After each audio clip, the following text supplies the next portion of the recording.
Eu estava sozinha na sala de espera do hospital quando recebi alta. Sozinha, no dia em que quase morri. Meu nome é Márcia. Tenho 53 anos. E naquele 28 de abril, uma terça-feira comum para o resto do mundo, eu descobri o que significava ser invisível para as pessoas que eu mais amava. Descobri que você pode dar a vida inteira por alguém e ainda assim não ser lembrada quando mais precisa. Descobri que existe uma dor pior que a física, a dor de perceber que você não importa. Eu estava sentada naquela cadeira de plástico verde, segurando o papel da alta médica com uma mão trêmula, esperando que alguém aparecesse, qualquer pessoa. Meu filho Lucas, de 31 anos, minha filha Beatriz, de 28, meu ex-marido Rogério, que apesar de tudo sempre foi presente nas emergências, alguém. Mas o corredor continuava vazio e eu continuava sozinha, segurando aquele papel que dizia que eu tinha sofrido um princípio de infarto, que tinha ficado internada por 2 dias na UTI, que precisava de repouso absoluto e acompanhamento constante nas primeiras 48 horas. A enfermeira passou por mim pela 3ª vez e perguntou se eu estava bem, se alguém estava vindo me buscar. Eu menti, disse que sim, que já estavam chegando. Ela sorriu com pena. Daquele jeito que as pessoas sorriem quando sabem que você está mentindo, mas não querem te constranger. E continuou andando. Fiquei ali mais 20 minutos, olhando o relógio na parede, olhando o celular, releendo as mensagens que eu tinha mandado. A mensagem para o Lucas. Filho, recebi alta. Preciso que venha me buscar. Visualizada sem resposta. A mensagem para Beatriz. Bia, amor, já posso sair do hospital? Você consegue vir? Visualizada sem resposta. Naquele momento, segurando aquele papel, sentindo a dor no peito, que não era mais do coração, mas de outra coisa muito pior, eu ainda não sabia que aquele dia ia mudar completamente a forma como eu enxergava a minha vida. Eu não fazia ideia de que a decisão que eu tomaria nas próximas semanas ia abalar as estruturas de tudo que eu tinha construído nos últimos 30 anos. Decidi chamar um aplicativo de carro. Paguei R$ 22 para voltar para casa. Sozinha, carregando a bolsa com as roupas que eu estava usando quando dei entrada na emergência. 2 dias antes, a blusa com vômito ainda seco, o celular que não parava de tocar com notificações de grupos de WhatsApp, mas nenhuma ligação, nenhuma mensagem importante, nenhum filho perguntando se eu estava viva. O motorista tentou puxar conversa, perguntou se eu estava bem, se tinha ido visitar alguém no hospital. Eu disse que sim, que tinha ido visitar uma amiga. Ele falou de como os hospitais eram lugares tristes, de como a gente tinha que valorizar a saúde. Eu concordei com a cabeça, olhando pela janela, sentindo aquela pressão crescendo no peito de novo. Não era o coração, era a alma. Quando cheguei em casa, no meu apartamento de 2 quartos no Meier, zona norte do Rio de Janeiro, onde eu morava sozinha há 7 anos, desde que o Rogério tinha ido embora, entrei, tranquei a porta, joguei a bolsa no chão e sentei no sofá. Não chorei, não conseguia chorar. Só ficava ali, parada, olhando para a parede, tentando entender como é que tinha chegado naquele ponto. Como é que eu, Márcia Regina Santos, que sempre fui mãe presente, que criei 2 filhos sozinha depois que o pai deles resolveu que queria uma vida diferente, que trabalhei como auxiliar administrativa num escritório de contabilidade durante 28 anos para dar estudo, roupa, comida, que nunca viajei, nunca comprei nada para mim, nunca tive tempo para nada que não fosse eles, tinha sido esquecida, simplesmente esquecida. No dia em que quase morri, fiquei ali, naquele sofá, até escurecer. Não acendi a luz, não comi nada, só ficava ali, com a dor no peito que ia e voltava, lembrando de como tudo tinha começado. O Lucas sempre foi meu menino. Desde pequeno, grudado em mim, carinhoso, atencioso. Quando o pai foi embora, ele tinha 12 anos e me disse que ia cuidar de mim, que ia ser o homem da casa. E foi por um tempo. Me ajudava com a Beatriz, que tinha 9, e chorava toda noite perguntando quando o pai ia voltar. Me ajudava nas compras, carregava as sacolas, ficava do meu lado quando eu chorava, escondida no quarto. Depois ele cresceu, fez faculdade de engenharia civil, conheceu a Amanda, uma menina bonita, simpática, filha de um empresário da construção civil, que tinha apartamento próprio, carro importado, que viajava para fora todo ano. Casaram quando ele tinha 26 anos. Eu dei tudo o que eu podia na festa. Peguei um empréstimo no banco para ajudar. Quis que meu filho tivesse um casamento bonito. A Amanda sempre foi educada comigo. Sempre me chamava de sogra, sorria quando me via, me convidava para as festas de família dela, mas eu sempre sentia aquela distância, aquele jeito formal, medido, como se eu fosse uma visita que ela tinha que receber bem, mas que não fazia questão que ficasse muito tempo. Depois que casaram, o Lucas foi mudando, devagar, quase sem eu perceber. As ligações foram ficando mais raras, as visitas mais espaçadas. Ele sempre tinha um compromisso, uma reunião, um jantar na casa dos sogros. Dizia que estava construindo a carreira, que precisava fazer networking, que tinha que se dedicar. Eu entendia, ou pelo menos tentava entender. A Beatriz foi diferente. Ela sempre foi mais independente, mais durona. Fez a administração, começou a trabalhar numa multinacional, subiu rápido. Com 24 anos, já era coordenadora. Com 26, gerente. Ela era focada, determinada. Não deixava nada atrapalhar os planos dela. Nem namorado, nem amizade, nem família. Ela morava sozinha num apartamento em Botafogo, perto do trabalho. Eu ia visitá-la de vez em quando, mas sempre sentia que estava incomodando. Ela atendia o celular o tempo todo, respondia e-mails enquanto a gente conversava, olhava o relógio como se estivesse contando os minutos para eu ir embora. Um dia, eu perguntei se ela não queria almoçar comigo no domingo. Ela disse que domingo era o único dia que ela tinha para descansar, para colocar as coisas em ordem, para cuidar dela, que ela precisava daquele tempo. Eu disse que entendia e fui embora com aquele aperto no peito que eu já estava começando a conhecer bem. Nos últimos 5 anos, as coisas foram piorando, devagar, mas piorando. Eu comecei a perceber que eu só recebia ligação quando eles precisavam de alguma coisa. O Lucas me ligava quando precisava que eu buscasse algum documento na casa do pai dele. A Beatriz me ligava quando precisava que eu indicasse alguém para o serviço dela, porque ela sabia que eu conhecia muita gente no bairro. Mas quando eu ligava, quando eu mandava mensagem só para saber como eles estavam, as respostas eram curtas, frias, demoradas. Tô bem, mãe. Depois a gente conversa. Tô no trabalho agora. Eu tentava não cobrar, tentava entender que eles tinham as vidas deles, que eram adultos, que tinham responsabilidades, mas doía. Doía acordar no sábado de manhã e saber que nenhum dos dois ia aparecer. Doía passar o domingo inteiro sozinha, vendo televisão, comendo o almoço que eu fazia para mim mesma, tentando não pensar que existia uma época em que a gente almoçava junto todo fim de semana. Teve uma vez, no aniversário de 50 anos do Lucas, que eu fui convidada para a festa. Era num restaurante chique em Ipanema. Eu comprei roupa nova, arrumei o cabelo, fiquei animada. Quando cheguei, a Amanda me recebeu na porta, me levou até uma mesa no fundo, perto do banheiro, onde estavam sentadas 2 tias dela, que eu nem conhecia. O Lucas passou por mim, me deu um beijo rápido no rosto, disse que depois a gente conversava. Fiquei ali a noite inteira, vendo ele do outro lado do salão, conversando com os amigos, com os colegas de trabalho, com a família da Amanda. Ele não voltou para falar comigo.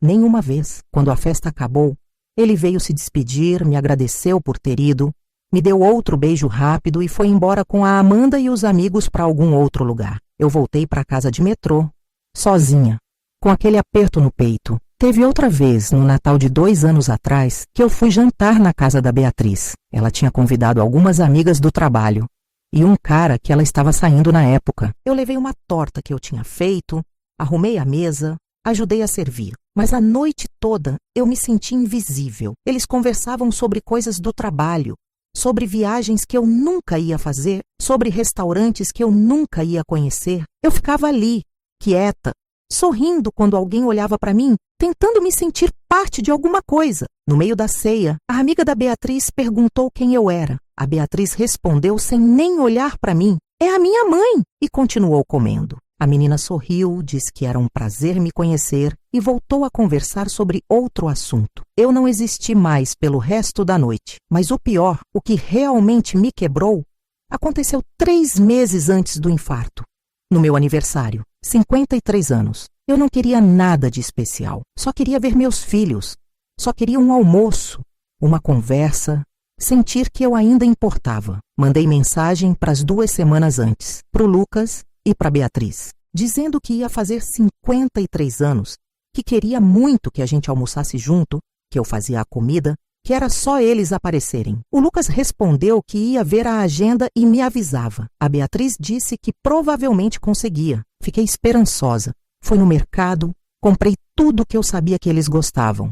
Feijoada, o prato preferido do Lucas, lasanha que a Beatriz adorava. Comprei refrigerante, cerveja, sobremesa.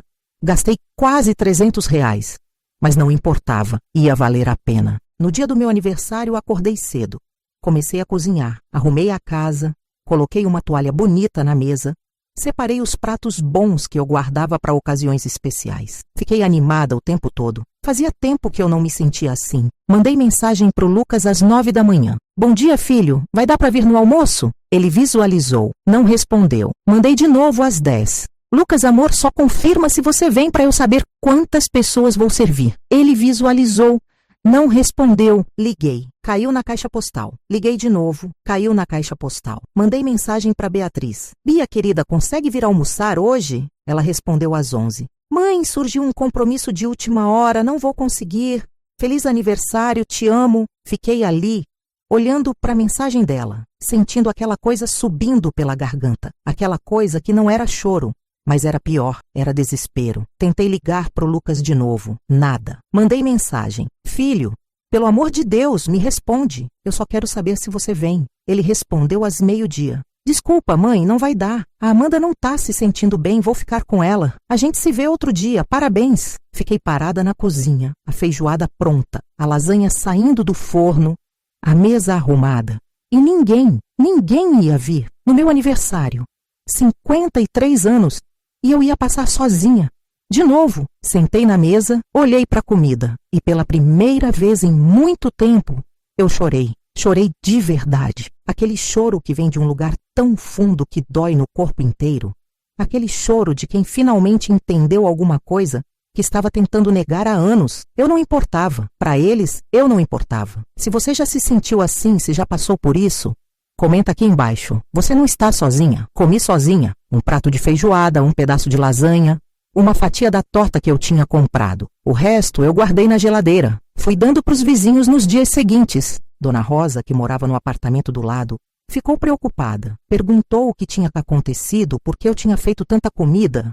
Eu menti. Disse que tinha errado a quantidade. Ela olhou para mim daquele jeito, mas não insistiu. As semanas que se seguiram foram estranhas. Eu continuava indo trabalhar, fazendo minhas coisas, mas era como se eu estivesse no piloto automático. Acordava, tomava café, pegava o ônibus, trabalhava 8 horas no escritório, voltava, jantava, assistia televisão, dormia. Todo dia a mesma coisa. Todo dia aquele vazio crescendo dentro de mim. O Lucas não ligou para saber como tinha sido meu aniversário. A Beatriz mandou uma mensagem 3 dias depois. E aí, mãe?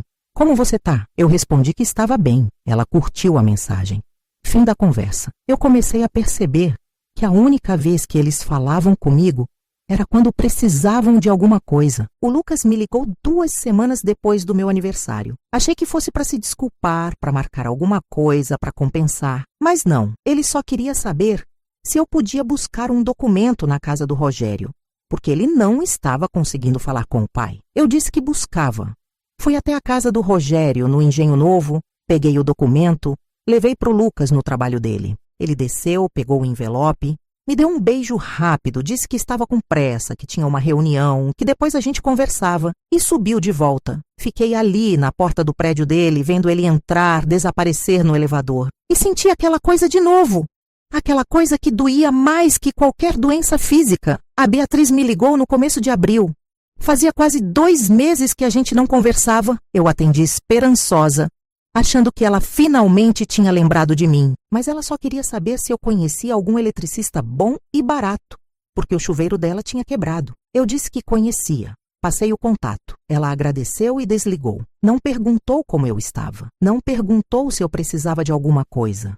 Nada. Foi aí que o meu corpo começou a dar os sinais. Eu acordava cansada. Sentia falta de ar. Tinha umas pontadas no peito que eu ignorava, achando que era só cansaço, estresse, idade. Minha amiga de trabalho, a Luciana, ficava preocupada. Dizia que eu estava muito pálida, que eu deveria ir ao médico.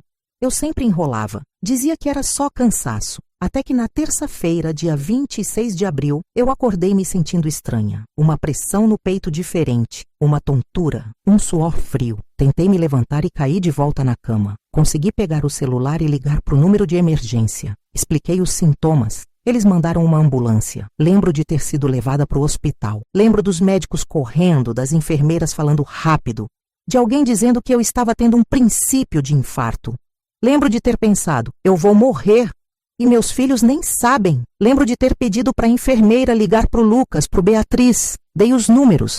Ela prometeu que ligaria. Fiquei 2 dias na UTI, 2 dias flutuando entre o sono e a vigília, sentindo dores, tomando remédios, ouvindo os aparelhos apitando em volta de mim e esperando que alguém aparecesse, que o Lucas entrasse pela porta, que a Beatriz chegasse correndo, que alguém segurasse minha mão e dissesse que ia ficar tudo bem, mas ninguém apareceu. Nos 2 dias inteiros, ninguém apareceu. A enfermeira me disse que tinha ligado para os 2 números, que tinha deixado recado, que tinha mandado mensagem, mas ninguém tinha retornado. Quando recebi alta no dia 28, eu estava com aquele papel na mão, sentada naquela cadeira, esperando alguém que eu já sabia que não ia vir, e foi ali, naquele corredor frio de hospital, que alguma coisa dentro de mim quebrou de vez. Não foi raiva, não foi tristeza, foi clareza, uma clareza fria, dolorosa, mas necessária. Eu precisava aceitar a verdade. Para os meus filhos, eu não passava de uma conveniência. Alguém que eles ligavam quando precisavam, alguém que eles toleravam nas datas obrigatórias, mas não alguém que eles amavam.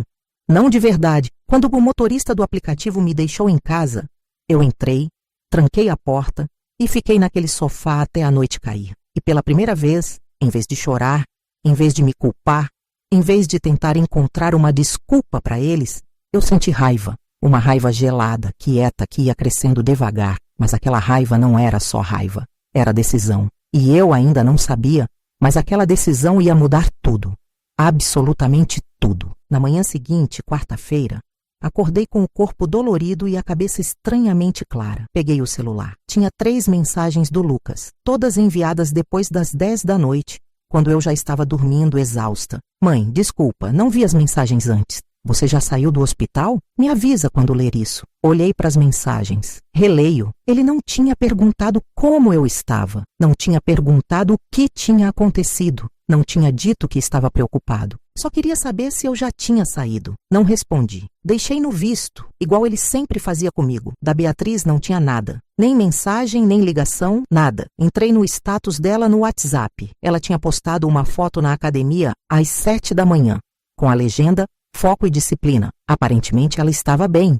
Bem o suficiente para treinar, não bem o suficiente para saber se a mãe estava viva. Fiquei de atestado médico por 1 semana. Eu deveria estar descansando, me recuperando, seguindo as recomendações dos médicos, mas eu não conseguia descansar. Ficava andando pelo apartamento, olhando as fotos penduradas na parede. Os 2 quando eram pequenos. O Lucas, com 6 anos, sem os dentes da frente, sorrindo. A Beatriz com 4.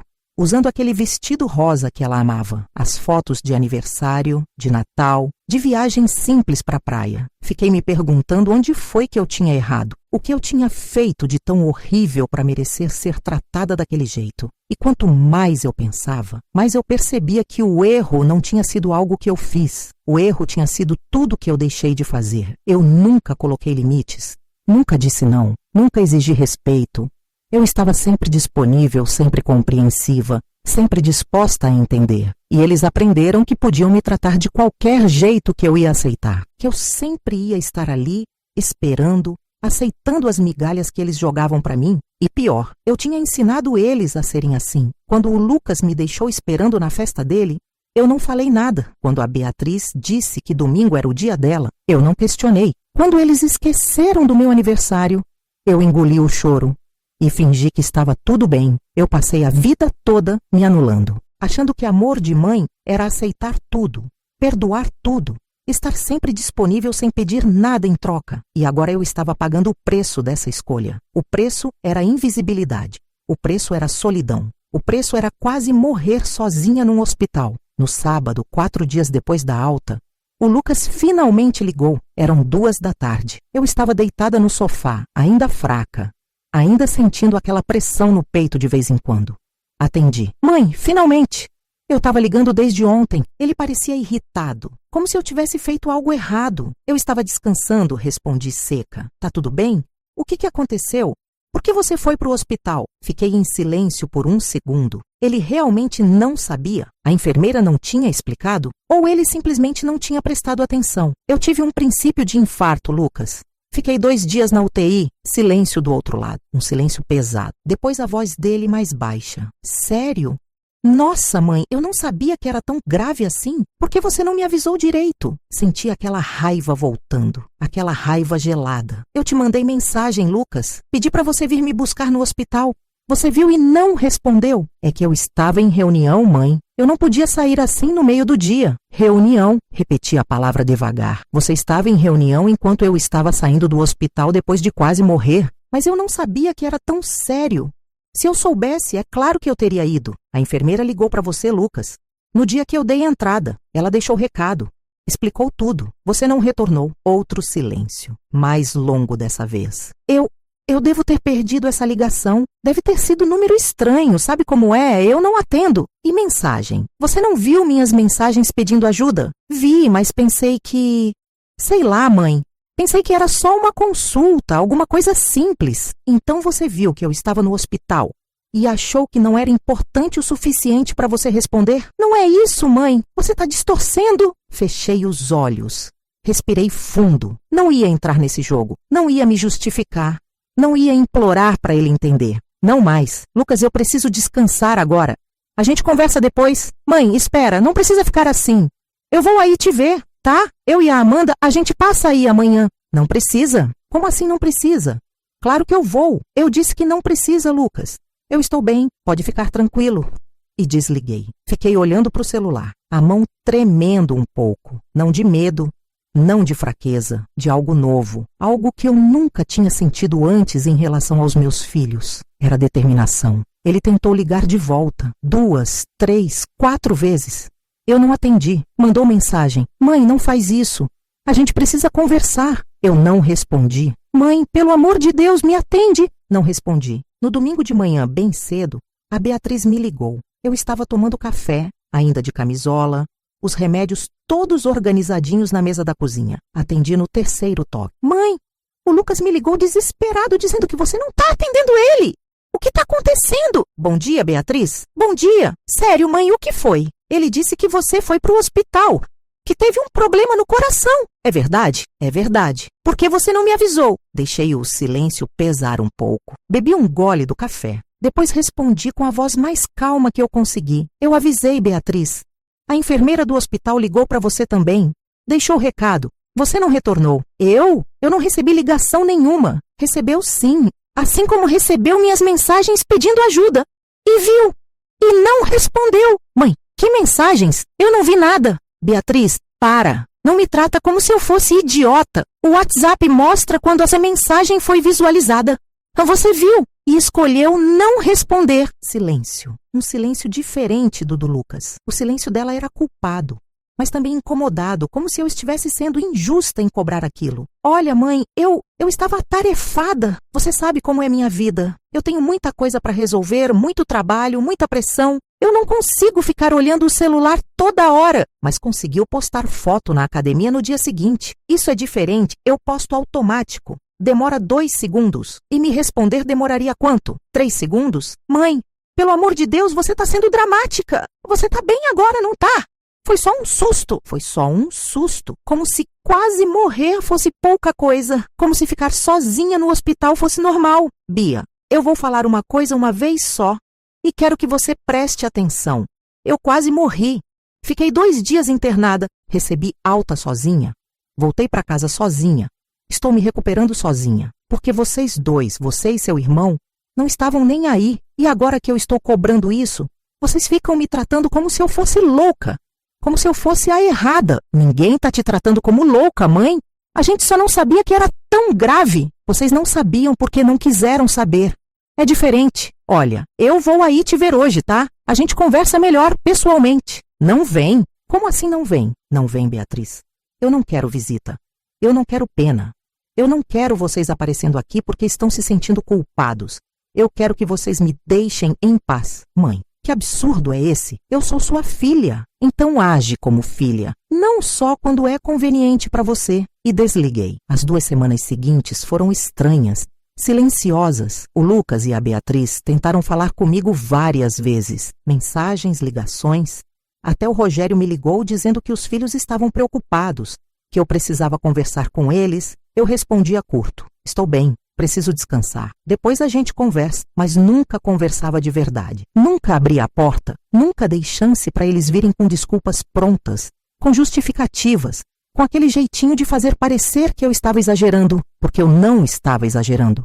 Eu estava, pela primeira vez na vida, me respeitando. Voltei ao trabalho na 2ª semana de maio, ainda fraca, ainda tomando os remédios, mas precisava voltar. Precisava ocupar a cabeça. A Luciana me recebeu com um abraço apertado, os olhos cheios de lágrima. Graças a Deus, você tá bem. Eu fiquei morrendo de medo. Pensei que ia te perder. Foi ali, nos braços da Luciana, uma colega de trabalho, que eu chorei. Chorei porque ela tinha sentido mais medo de me perder do que meus próprios filhos, porque ela tinha ido me visitar no hospital, no 2º dia de internação, levado flores, ficado do meu lado. E os meus filhos não. Nos meses que se seguiram, muita coisa mudou dentro de mim. Eu continuei trabalhando, continuei vivendo, mas parei de esperar. Parei de olhar o celular esperando uma mensagem deles. Parei de fazer planos envolvendo eles. Parei de guardar espaço emocional para quem não queria estar lá. O Lucas apareceu uma vez, sem avisar, no começo de junho. Tocou a campainha num sábado de manhã. Eu estava limpando a casa, de chinelo,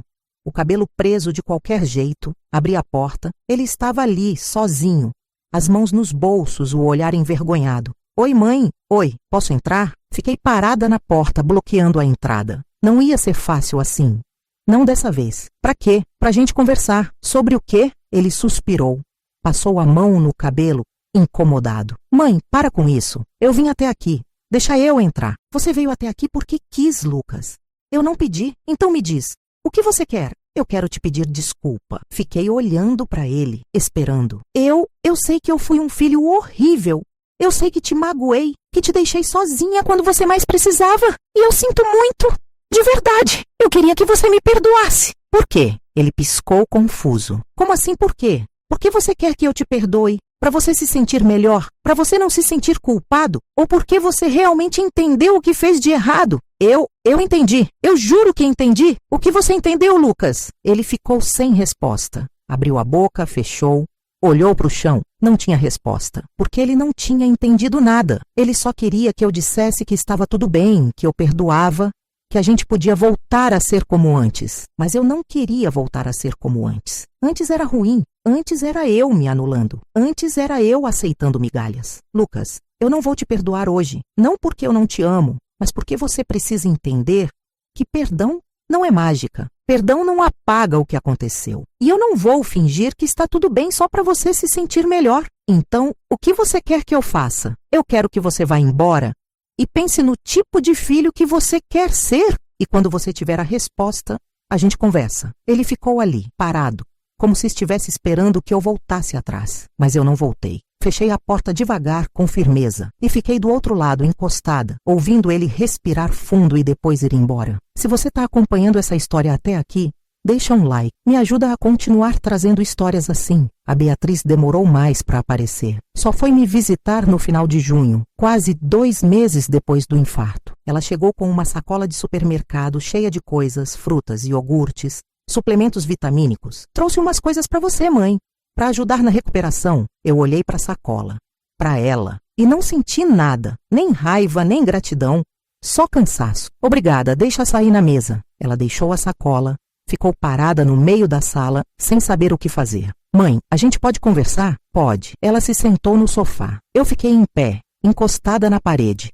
Não ia facilitar. Não ia fazer o papel de mãe compreensiva e acolhedora. Não dessa vez. Eu sei que eu errei. Sei que fui uma filha ruim. Mas eu queria que você entendesse que não foi por mal. Eu só fico muito focada nas minhas coisas e acabo esquecendo do resto. Não é pessoal. Não é pessoal. Repeti, testando as palavras. Você esquecer da própria mãe? Não é pessoal. Você sabe o que eu quis dizer, mãe. Não me faz de vilã. Eu não tô fazendo você de vilã, Beatriz. Eu tô só te dizendo que eu não aceito mais isso. Eu não aceito ser esquecida. Eu não aceito ser a última prioridade. Eu não aceito receber as sobras da sua desboa-atenção. Mas eu vim aqui.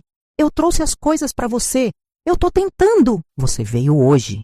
2 meses depois, e veio com sacola de supermercado como se eu fosse uma tarefa na sua lista de afazeres. Visitar a mãe, cheque. Os olhos dela encheram de lágrima. Mas não eram lágrimas de arrependimento. Eram lágrimas de frustração, porque ela não estava conseguindo o que queria, porque eu não estava facilitando. O que você quer que eu faça, mãe? Me diz, o que você quer? Eu não quero nada, Beatriz. Eu não quero suas visitas por obrigação. Eu não quero suas ligações quando você se sentir culpada. Eu quero que você viva sua vida. E eu vou viver a minha. Isso é ridículo. Você é minha mãe. A gente não pode simplesmente parar de se falar. A gente já tinha parado há muito tempo.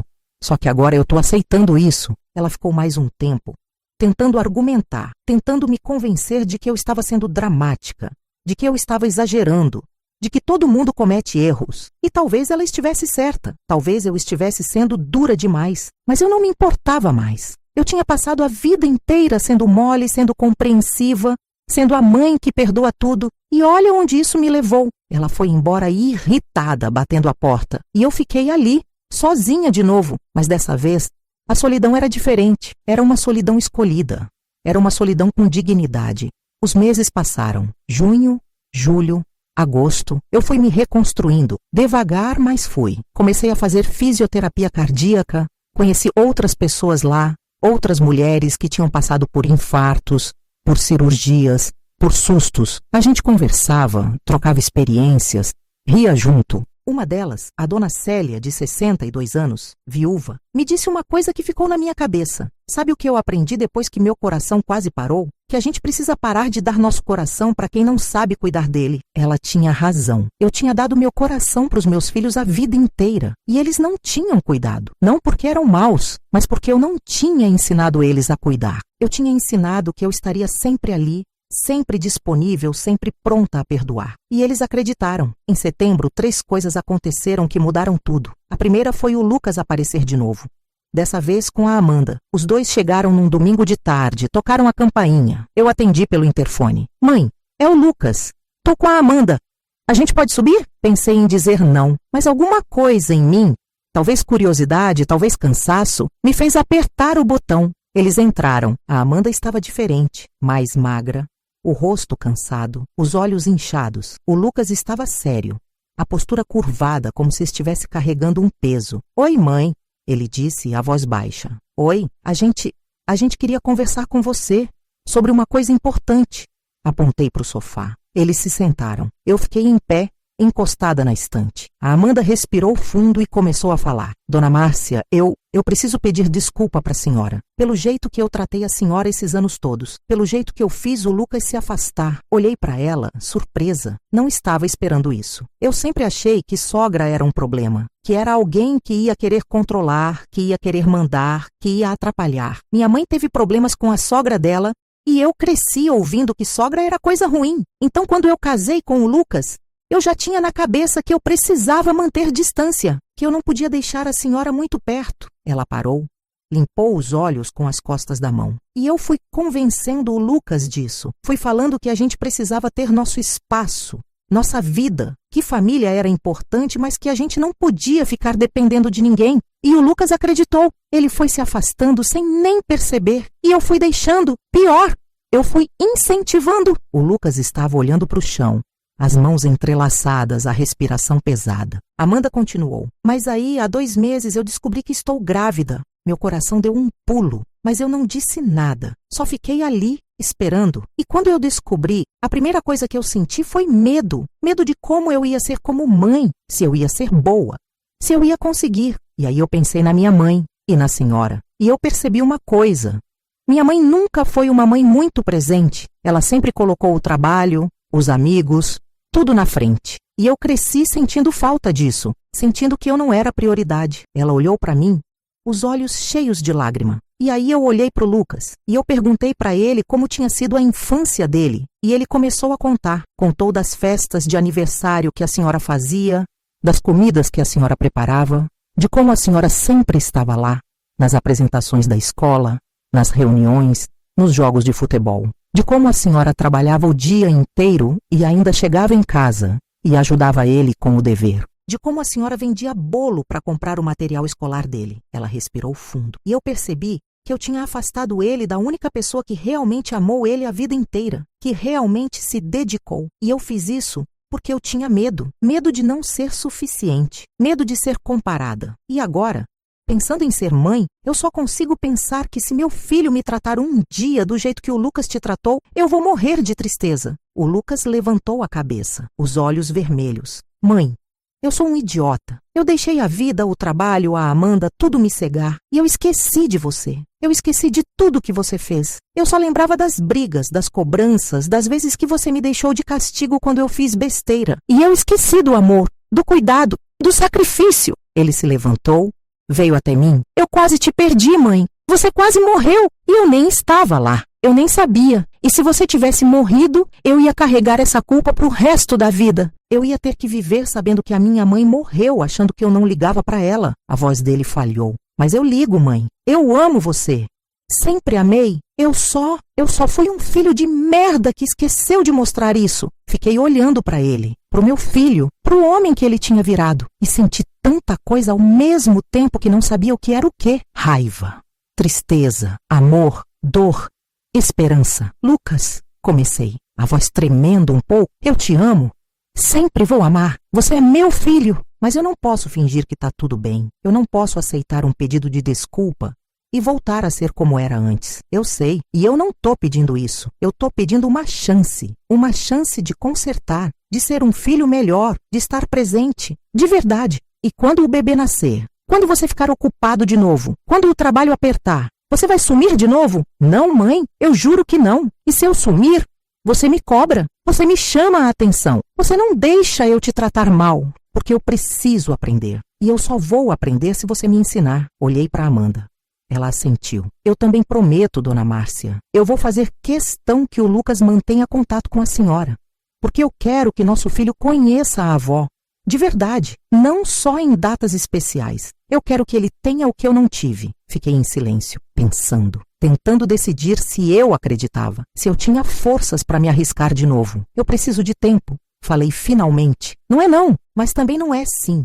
Eu preciso ver. Vocês falam bonito agora, mas eu preciso ver atitude. Preciso ver mudança de verdade. Quanto tempo você precisa? Perguntou o Lucas. O tempo que for necessário. Eles aceitaram. Foram embora mais leves, como se aquela conversa tivesse tirado um peso. E talvez tivesse, mas para mim, o peso ainda estava lá. Porque eu sabia que palavras eram fáceis. Difícil era a ação. A segunda coisa que aconteceu em setembro foi a Beatriz aparecer no meu trabalho. Ela nunca tinha ido lá, nem sabia direito onde era. Mas numa sexta-feira, no final do expediente, ela estava me esperando na porta. Oi, mãe. Beatriz, o que você está fazendo aqui? Eu precisava te ver. Você não atende minhas ligações, não responde minhas mensagens, então eu vim. Olhei para ela.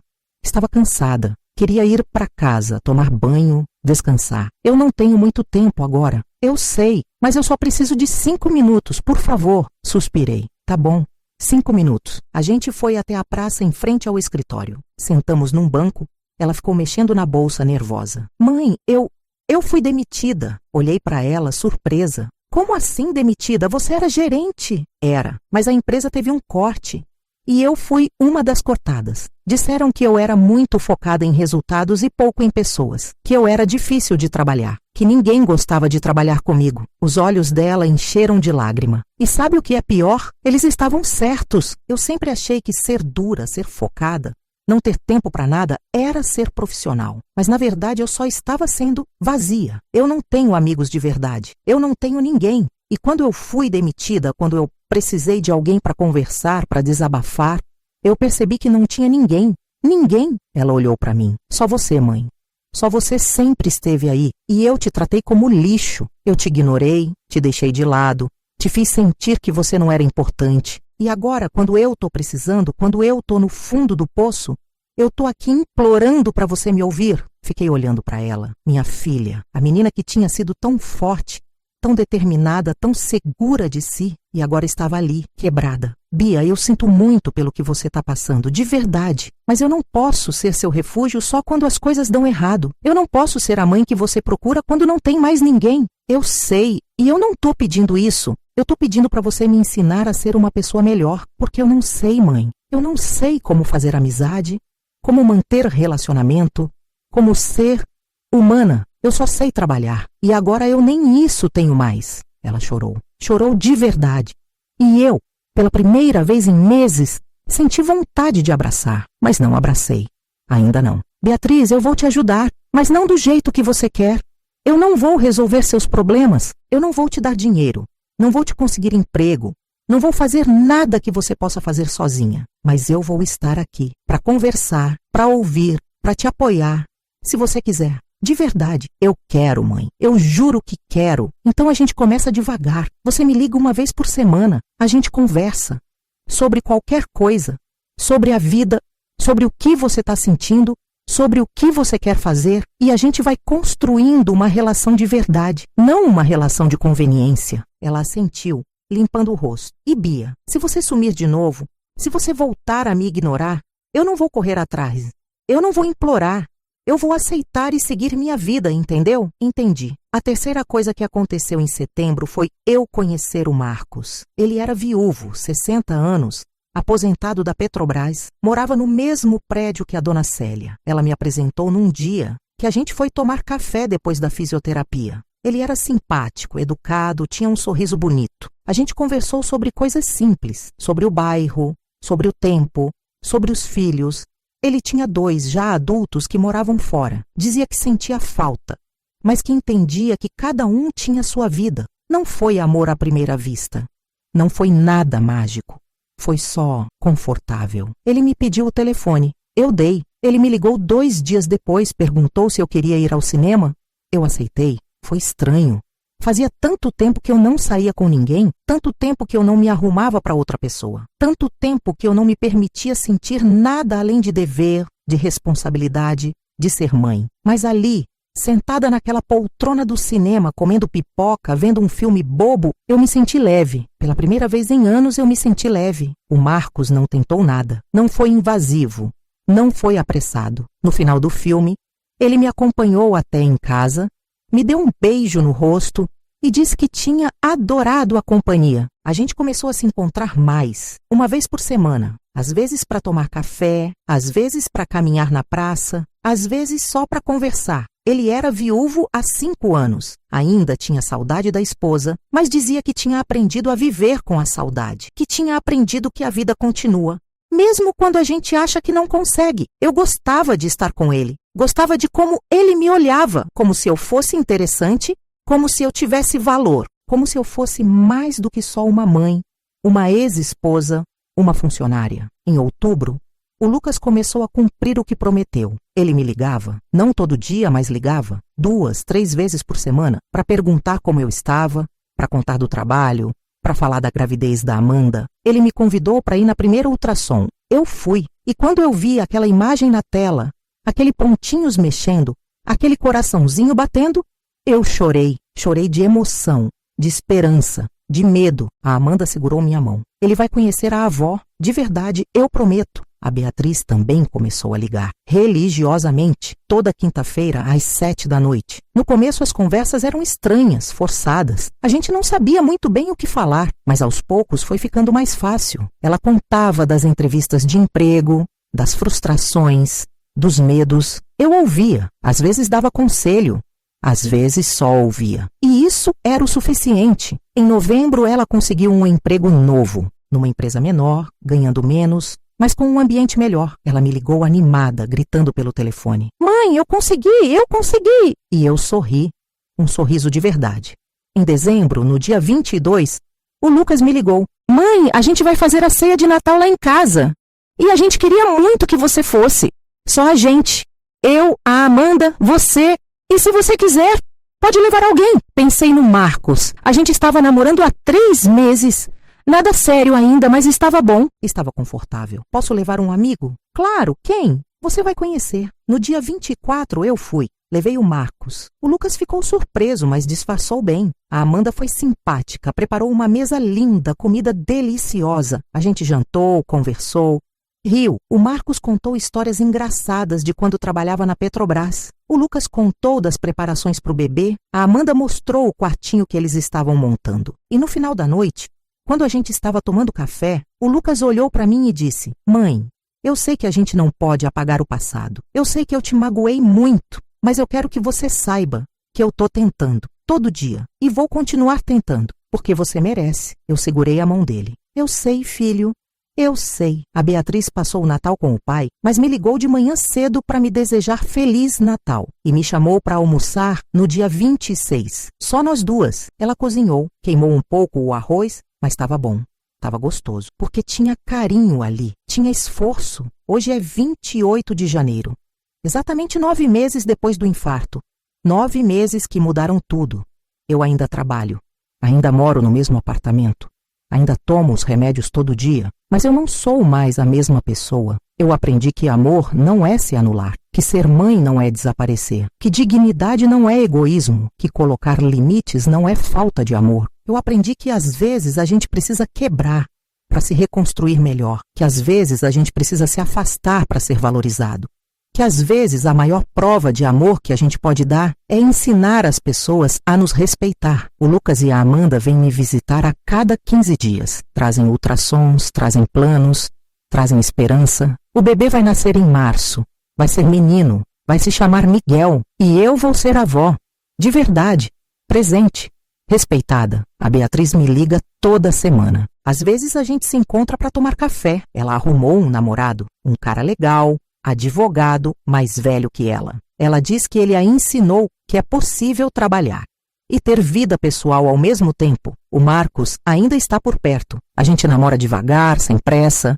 Ele me trata com respeito, com carinho, com interesse. E eu deixo, porque eu mereço. Hoje, quando eu olho no espelho, eu me reconheço. Eu vejo uma mulher de 53 anos, com rugas, com cabelos brancos aparecendo, com um corpo que já não é o mesmo, mas eu vejo dignidade, eu vejo força, eu vejo alguém que aprendeu a se respeitar. Eu não sei o que o futuro reserva, não sei se o Lucas vai continuar sendo presente, não sei se a Beatriz vai manter as ligações, não sei se o Marcos vai ficar, mas eu sei uma coisa: eu nunca mais volto para um lugar onde eu precise implorar para ser respeitada. Eu nunca mais aceito migalhas de atenção. Eu nunca mais me anulo para caber na vida de ninguém, porque eu tenho uma vida, e essa vida vale a pena, com ou sem eles. Se essa história tocou seu coração, compartilhe com alguém que precisa ouvir. Comenta de que cidade você está assistindo. E se você quer mais histórias assim, se inscreve no canal e ativa o sininho. Você não está sozinha nessa.